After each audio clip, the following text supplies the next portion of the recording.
I'll let them bring up the first slide, but we are talking about the 7 Jewish feasts. Why 7? What was God intending to do? How did he organize this? How did he structure these feasts for the Jewish people? Here's the people that are supposed to represent him, supposed to identify with God. He's their God. He's the one that brought them into existence as a people, as a nation. He's the one that brought them out of Egypt. And Egypt was a symbolic way. It wasn't real Egypt, but Egypt was always symbolic of the world, bringing them out of the world, making them a unique people. And then God gives them these feasts as an illustration of what he was going to do with them and what he had provided for them. And so we want to understand these 7 Jewish feasts. What are they all about? And why did God prescribe these feasts for them to keep and to keep on keeping each year? And why did he call them these appointed times? These times that are appointed for them to meet together, to remember something. And we're going to start with how the calendar starts. We're just going to go in order of how God gave them to them, the time when they were supposed to celebrate that feast. We're just going to go in the order that God determined for them as he gave them specific dates, specific times. And we'll start with Passover. The Passover. And the Passover is one of the most widely celebrated feasts in the Jewish calendar of all the Jewish holidays, along with a couple of others that are really important in their nature.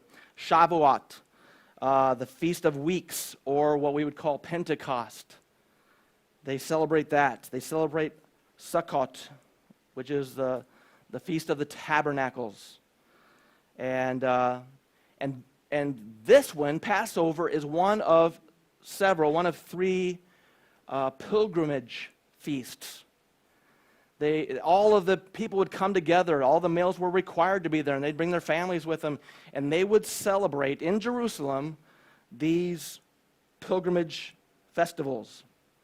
And these are the ones that God had given to them, and it includes Passover, the Feast of Unleavened Bread, which just came right with that. I'll explain that in a minute. The Feast of First Fruits. Those were these pilgrimage feasts that they would come together and they would recognize together. And they would all take place in the springtime, the early part of the year, in the month of Nisan. And we recognize that this Passover was the one that would start this celebration, that these would come one following the other in pretty successive order, pretty close order. The first 3 very, very close, and Pentecost coming 50 days after that. This was what the Jews were supposed to celebrate. We read about this in Leviticus chapter 23, and we'll even use this same passage for next week as well, as it's the initiation, the understanding that they are to keep these feasts. In verse 4 of chapter 23 in Leviticus, it says, "These are the appointed feasts of the Lord." It's very important that they are determined, they are appointed by God that they should keep these things. "The holy convocations, which you shall proclaim at the time appointed for them. In the first month, on the 14th day of the month, at twilight is the Lord's Passover. And on the 15th day of the month." Now, those of you who are mathematically minded, you realize that would be what? The very next day, right? So, on the 14th, Passover. On the 15th day of the month, of the same month, Nisan, is the Feast of Unleavened Bread to the Lord. And that one starts a 7-day unleavened bread feast. It says, "For 7 days you shall eat unleavened bread. And on the first day you shall have a holy convocation. You shall not do any ordinary work, but you shall present a food offering to the Lord for 7 days. And on the 7th day is a holy convocation. You shall not do any ordinary work." And we'll get to that unleavened bread feast next week. But we're focusing on this Passover. What is this Passover that they're talking about? just so we are clear on the understanding here, the first three feasts, Passover, unleavened bread, and the first fruits, they take place very, very close together. So these spring feasts are happening one right after the other. The Passover takes place on Friday. The Feast of Unleavened Bread takes place on the very next day, on Saturday, and it goes on for 7 days. And the first fruits takes place on Sunday. And we'll get to study out the meanings of those next two soon. But that first Passover, it was called Pesach in the Hebrew. That first event, that first Jewish event in history was marking a moment of salvation when God saved them out of the world, saved them out of Egypt.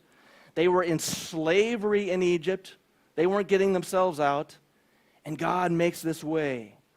He provides a way for them to get out. And in Exodus chapter 7 through Exodus chapter 12, God sends these 10 plagues. He puts these plagues on Egypt, on Pharaoh, so that Pharaoh will release the Israelites, so that he'll just get frustrated and he'll say, just get out of here, Jews, leave us. We can't take it anymore. But the 10th plague, the most devastating plague, was that God announced there would be the death of the firstborn in every family in Egypt. And God provided a way for the Israelites to be spared from this final plague in Exodus chapter 12. And God instructed them through Moses. Moses is telling the people what to do, that they needed to sacrifice a spotless lamb. They should sacrifice this lamb, and with a hyssop take the blood from the sacrificed lamb, and they should put that blood on the doorposts around the doorway of the entrance to their homes, and on the lintel, the surrounding part of the door, and they should follow God or recognize that God is doing something amazing here by being obedient to Him and putting this on. Can you imagine if you're just one of the kids in the family? Let's say you're the firstborn in that family. Wouldn't you kind of be like, Dad, did we get the blood on the doorposts? Oh, no. I mean, I don't even know that's even a true thing. I don't know if that's going to happen or not. Dad, don't you think we could, not take any chances and we could just trust God on this and we could get that blood applied to the doorpost just like He said we should do? A lot of it rests on me. The burden of this is whether I'm around tomorrow morning or not. And it tells us there in Exodus chapter 12 and verse 13, the blood will be a sign for you on the houses where you are. And when I see the blood, I will pass over. I will pass over you. No destructive plague will touch you when I strike Egypt. No blood on the door, firstborn's going to die. All throughout Egypt, the firstborn child is dying. And that act of faith and that act of obedience demonstrates the Israelites' trust in God, that He's going to save them from the suffering they're going through, from this slavery that they're going through in Egypt. Now this feast goes back to remember that plague. And when that angel of death would pass over a house, pass over a family, pass over the children of Israel who applied the blood of the lamb to their doorposts, then they should remember this. They should remember that time when, when our children survived. What was the reason why they survived?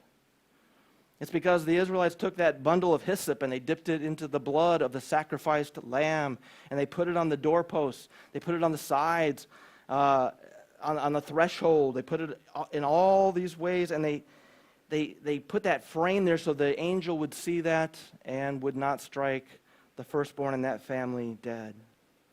And if you consider the imagery there of just this doorpost and how when Christ died, He on the cross takes that sin for us. There's a lot of symbolic understanding here of how that blood is applied and gives the foreshadowing of one who would come and shed his blood for them. So the Passover begins on Friday, the first month, which is Nisan, on the Jewish calendar. And God establishes that because that was the time when he brings Israel out of Egypt, when he saves them. And the way the blood was placed on the doorframe is a symbolic thing of what God did with the blood to be sacrificed, the lamb to be sacrificed, for them to be able to survive, to live. And this becomes a major feast for the Jews from that time forward. They're going to keep remembering that.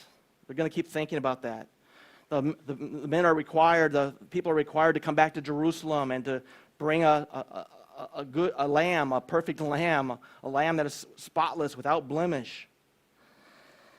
And along with the instruction to apply the lamb's blood to their doorposts and to the lintels, God instituted a commemorative meal, many times called the Seder.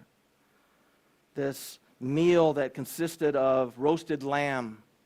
I know some of you are starting to get hungry right now. Right? But then it would also have in the meal bitter herbs.